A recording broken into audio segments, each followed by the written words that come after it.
Good morning. I'm Morgan Spicer, Special Projects Coordinator with the ARC of the Mid-Ohio Valley.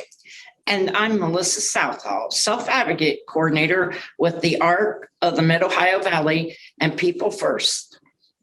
And welcome to another episode of Legislative Matters Now with M&M. We are glad you joined us today.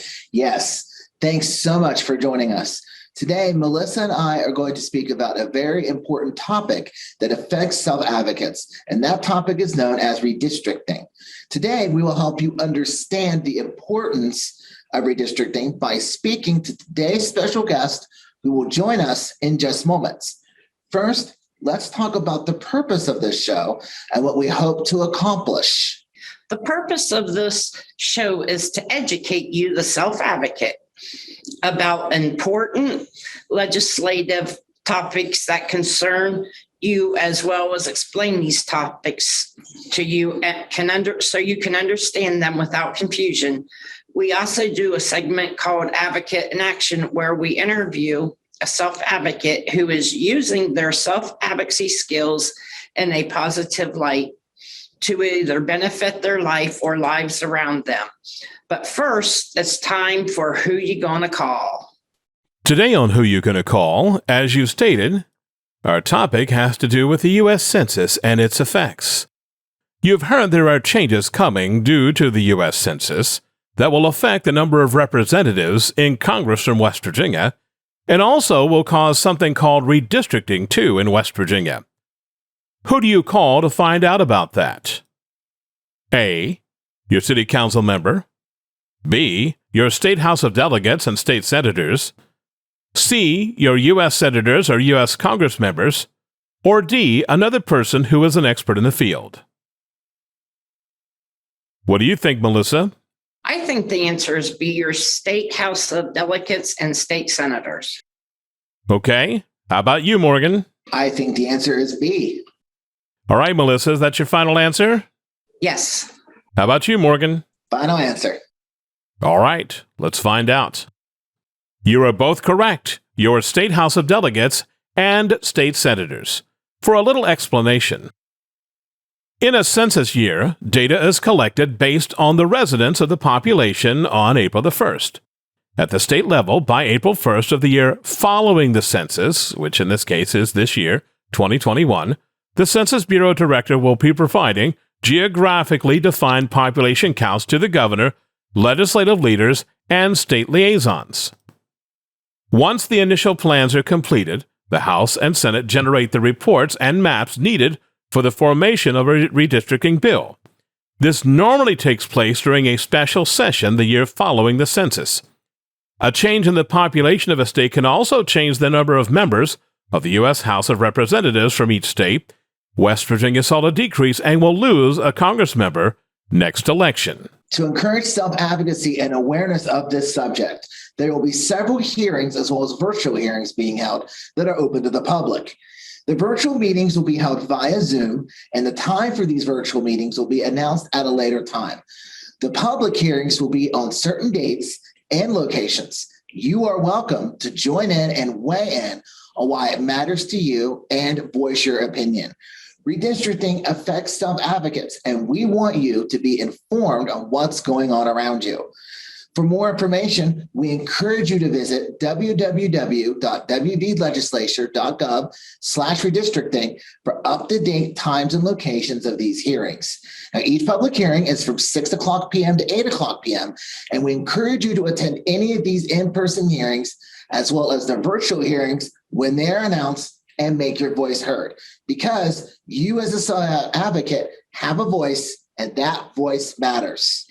It sure does, Morgan. To better help you understand redistricting, we have a special guest who is going to help clarify what exactly is this important topic is and how it ties into legislation. Today's special guest is West Virginia House of Delegates member Paul Espinoza. He is the majority whip and a member of the redistricting committee, and he is going to talk to us about the importance of redistricting. Thank you for joining us today, Delegate Espinoza, and welcome to the show. Well, good to be with you. Talk about redistricting in general. That happens every 10 years based on the population and the fact that West Virginia is changing to single delegate districts. Well, you're exactly right. This year is, of course, a year in which we'll be redistricting based on the decennial census. That census, as you noted, takes place every 10 years. And really, the whole purpose of redistricting is to ensure as much as possible that all West Virginians have equal representation in not only their state legislature, but also the United States Congress. And so based on the census data that we'll soon be receiving from the United States Census Bureau, the West Virginia legislature under our state constitution is charged with proposing and enacting revised districts to ensure that each of our members in the House, the 100-member House, as well as our 34-member Senate, are representing about the same number of individuals. And as you also noted, based on legislation that we enacted a couple years ago, West Virginia will be moving from a 67 district House of Delegates to a 100 single member House of Delegates. While in some areas of the state, single member districts has been the norm. For example, in the Eastern Panhandle, where my district is located, virtually all of our districts are single member districts. However, in some areas of West Virginia, Monongalia County comes to mind, Marion County, Harrison County, Kanawha County, I believe Raleigh County. Those are just a few of the delegate districts that are what are referred to as multi-member districts. You have several delegates.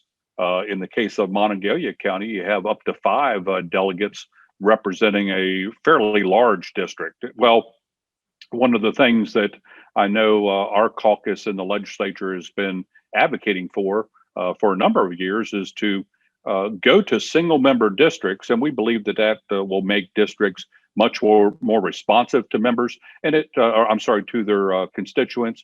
And it also, I think, makes it much more feasible for individuals that are considering a run for the legislature to do so.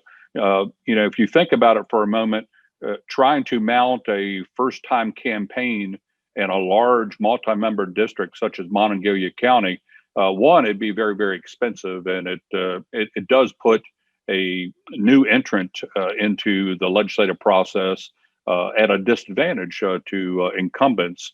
And so this year, based on the law that we passed a couple years ago, when we redistrict the House of Delegates districts, each and every district will be a single member district representing about the same number of individuals. How will that impact self-advocates in terms of the representation of districts? We will have 100 districts. So in the case of Wood County, whatever that multi-member district might be, those will be divided so that they will represent each of those individual districts will represent roughly the same number of individuals. Right now, for example, each delegate represents about 18,000 constituents, roughly, because of the formula that's used. Really, our population in West Virginia, has declined slightly. Each delegate in the 100-member delegate district scenario will represent probably a little less than 18,000 individuals. Now, as far as how that will impact Wood County, that's yet to be determined. Unfortunately, we're at a little bit of a disadvantage this year compared to other years in which we've done redistricting, because as we speak, the information, the census data has not yet been received by the legislature.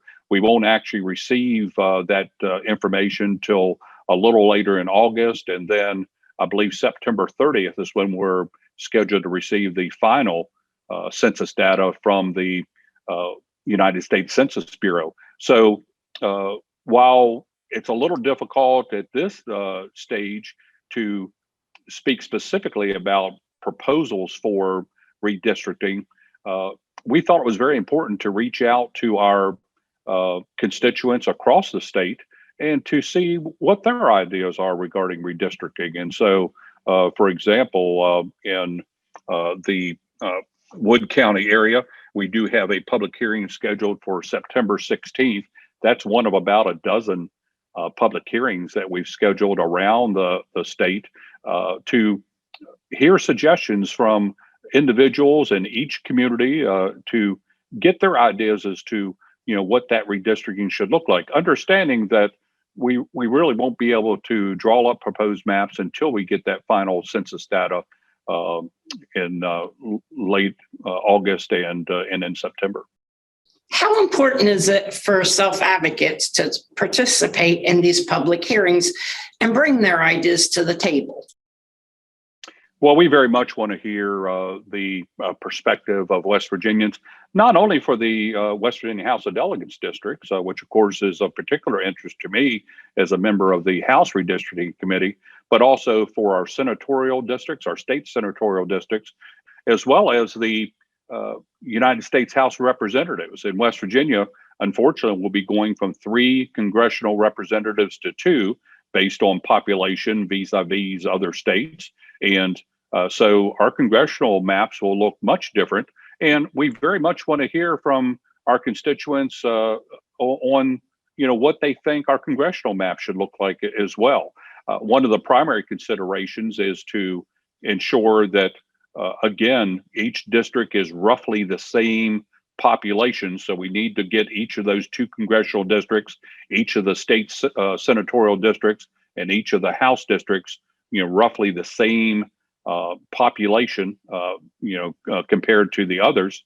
But still, we very much welcome the perspective of our constituents so that when we do finally get that census data, we'll have the benefit of that input as we're drafting proposed district maps for our House of Delegates, our state Senate, and our congressional districts.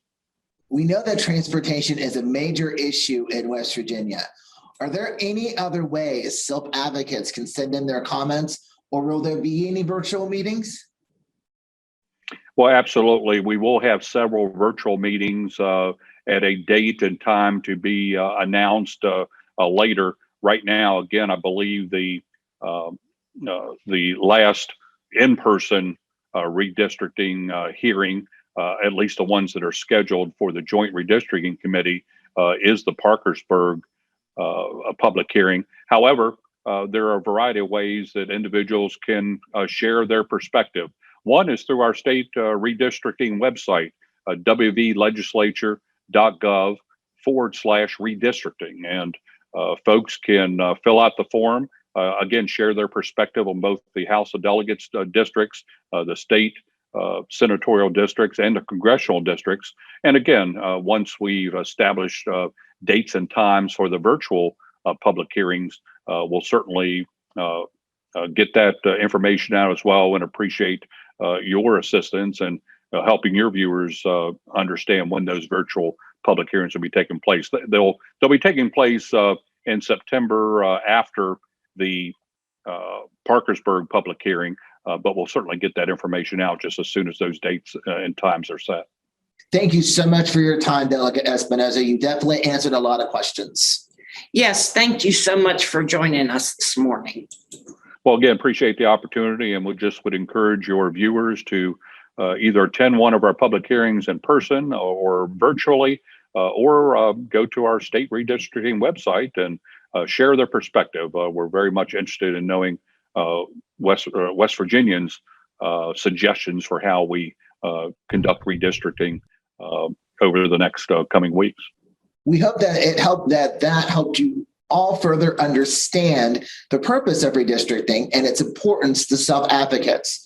Remember, if there are any legislative topics or questions you need help understanding or answered, please reach out to us here at the ARC, and we would be glad to help you in any way we can.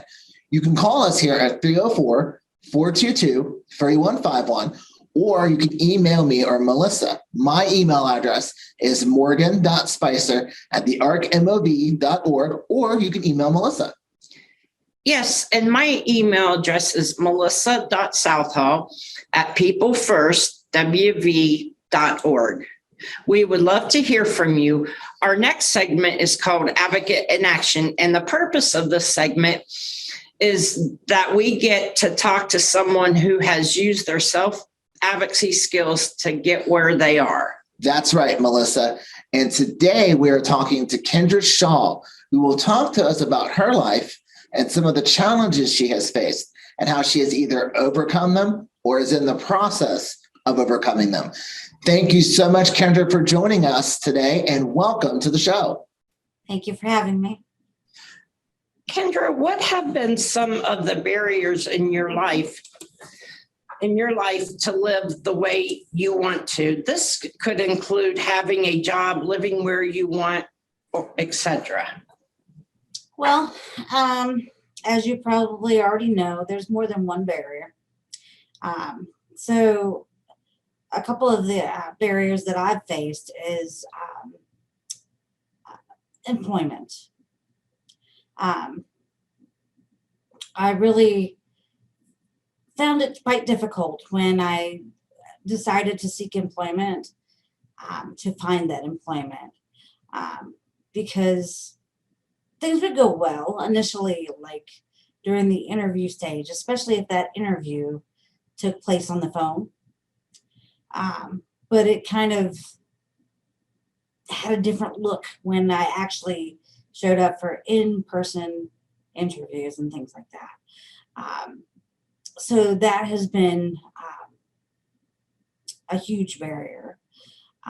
Thankfully, after some time, I finally secured employment. I've had a couple of different jobs before this one. So with that, I'm talking about now that I'm employed, a barrier that I face is getting to and from work. Getting to and from work on time, specifically. Because I don't drive. Trust me, you don't want that. So my attendant drives me, which is a good thing because I'm the queen and I should be chauffeured. So, but getting to places on time. And even if I get here on time per se, the time it takes to unload the chair, load me in the chair, make sure that I'm secured, and for me to get in the building, get where I need to be, so on and so on and so on. Yeah, those are a couple of the main barriers that I've faced. So Kendra, I did a fellowship a couple years ago for SARTAC, and that was what I was working on, was overcoming transportation barriers in Royal, West Virginia. So that is something that we are working on, is transportation. Good. Thank you. Now, what steps did you take to overcome those barriers? Okay, so in regards to employment, I just continued to apply. What I had noticed, at the bottom of almost every application, there is the voluntary disclosure form to where you can indicate whether you have a disability or not. And initially, I was completing that and being completely transparent, letting people know that I do have a disability. But when I realized that I did countless applications and wasn't even getting a call back, I quit completing that section of the application. And as I said, I've had a few interviews, and they did great. And some folks were accepting. In this particular position that I'm in now, how I overcame the barrier, because we're in COVID, so the interviews were virtual, and I went to great pains to not necessarily show the chair in my videos. So once I got hired, it wasn't until I got hired that they realized I was in the chair. In regards to transportation, as I mentioned earlier, my daughter is my attendant, and that's how I get back and forth to work. How long or how do you keep going when things don't happen immediately?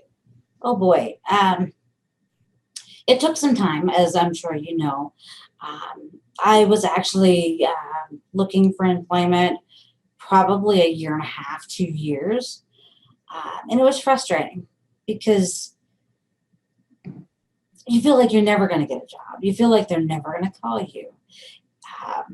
And you get so tired, or at least I did. I got so tired of filling out the applications over and over, the same thing. And then I would revamp my resume to make it more appealing. I was trying to figure out what it was that they weren't seeing, or what it was that they were seeing that would cause them not to call me.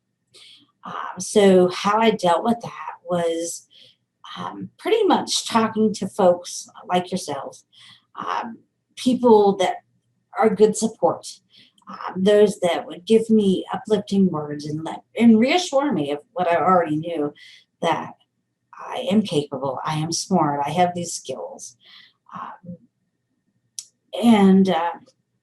just, I take a break for a couple of days or whatever from filling out the applications, or even looking at the sites that held the applications to see what my status was. I would just do different things to keep myself motivated, and it is tough. There are times you get discouraged, and you have to step back, and you have to kind of just think about something else, do something else, regroup, and then come back full force. But it does not happen overnight. It's a very long process. Kendra, why is self-advocacy so important to you? And what can you share with others about your experience? Self-advocacy is extremely important because even though we're in 2021, the people of the disability community carry this stigma with them, and no matter how we try to shake it, it's still there. So we have to advocate for ourselves. We have to let other folks know that these are our skills, these are our abilities. We can shine. We can do just as much of it as, if not more than the able-bodied individual. And we have to kind of do that for ourselves because it's just people who are able-bodied, or who are not in a wheelchair, don't have a disability, let me put that way, have these preconceived notions. So we have to dispel those myths and really show everyone who we really are. And the only way I know to do that is to raise our voices and keep talking and showing and being determined. So that's why it's so important, and to educate our young ones that are coming up in this world not to see that, not to have the same vision as individuals before them did, to educate them, to not have to even deal with that, to be more accepting, to be helpful, and to just understand. Advocacy is so important in many, many ways. And thank you, Kendra. I think it's a really good idea that people see our abilities and not our disabilities. That's correct. Now, is there anything that you think people should know about people with disabilities that they might not already know? Well, it kind of goes back to what I've been talking about. I think that we really need to educate and advocate and teach others who aren't aware that just because they can walk or just because they can see or whatever doesn't make them any better than we are, the ones with a disability issue. We are just the same. We have feelings. We have thoughts. We have gifts to give, and in my opinion, I've been a wheelchair user my entire life. I actually don't see what the big deal is being able to walk across the floor, because I have gifts that maybe some who can walk don't. I just think that we need to see each other as people. We need to recognize our gifts, our talents, what we can contribute to each other, how we can support each other, how we can love each other. That's what I think the real focus is. And I advocate for that every single day. That's why I decided to go to college. I'm actually in my last week as an undergrad, and I'm going to get my bachelor's degree, and I'm going to become a clinical rehabilitation counselor, clinical mental health counselor. And I'm going to try to advocate, try to bring awareness and understanding to to teach people. That's what I want to do, and to work with people. That's great. That's great, Kendra. Is there anything else that you would like to add? Don't give up. As I said before, life it's frustrating. It's hard because we have to struggle every day with, or at least I do, with just about everything I have to do. But I'm not willing to give up. I'm willing to fight. I'm tough. I'm willing to educate those who want to be educated. I want to let folks know that I'm here to assist them. And it can be done. It's just very, very hard. I have struggles at times, not getting discouraged, not getting angry, because of the way people with disabilities are treated. I try to go past that, think past that, and try to come up with ways to help them understand. That's what we got to do. That's what I think I'm here for. So keep fighting. Don't give up. You are worth it. You are worthy. You are loved, and we got this. Thank you so much, Kendra, for joining us today. Yes, thank you. It was very inspirational, and good luck. Thank you very much. Thank you both for having me. Have a wonderful afternoon. Thank you. Thank you. And we would love to hear from you, as well as have you on a future episode of Advocate in Action. Unfortunately, that's all the time we have for this month's show. We want to thank our special guest, West Virginia House of Delegates member, Paul Espinosa, for talking to us about the importance of redistricting. Now, Melissa, that was a really good interview, and I really learned a lot. It certainly brought some clarity to this topic, and I hope that all our sub-advocates who watched today and who is learning about redistricting goes to attend any of these public or virtual hearings. Now, as we said earlier, the virtual hearings will be announced at a later date, but there are still a couple that you can jump in and attend. One, I believe, coming up in Morgantown, and one coming up in Parkersburg. You are more than welcome to join those, and we encourage you to join them. Yes, I definitely learned a lot from Delegate Espinosa. And Morgan and I plan on going to the public hearing planned for September 16th in Parkersburg. We also want to thank this month's Advocate in Action, Kendrick Shaw, for sharing her story. More importantly, thank you so much for joining us. Remember, advocacy matters. And so do you. See you next time. See you next time.